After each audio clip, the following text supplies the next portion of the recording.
વડોદરાથી સમાચાર બામણ ગામની મોડર્ન પેટ્રોફિલ્સ કંપનીના ડાયરેક્ટર કમલ રાંકા સામે પોલીસ ફરિયાદ નોંધવાની માંગ કરાઈ।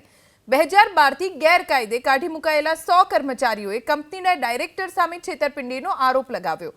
કંપનીની 500 થી 600 કરોડની મશીનરીની ચોરીમાં ડાયરેક્ટરનો જ હાથ હોવાનો કર્મચારીઓએ આરોપ લગાવ્યો।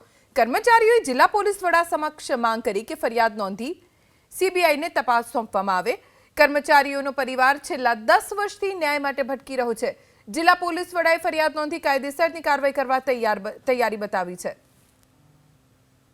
અમારે અત્યારે અમારી એક જ માંગ છે કે આજે 400-450 જે વર્કરો હતા આ લોકોએ અનલીગલી લોકઆઉટ કરીને જે એ લોકોને બેરોજગાર કરી દીધા છે, તો આજે જે વીઆરએસ જેવી જે ગવર્મેન્ટ રૂલ્સ પ્રમાણે જે સ્કીમ છે એ પ્રમાણે બી વર્કરોને કંઈ નથી મળ્યું નથી। એમનો હજુ કોઈ આગળ કોઈ સુનાવણી બી કશી થતી નથી। એટલે અમારી લડત કલેક્ટર સાહેબને એ છે કે આજે જમીનમાં બોજો હતો એ છતાં બી એ લોકોએ રૂપિયો આપ્યો નથી।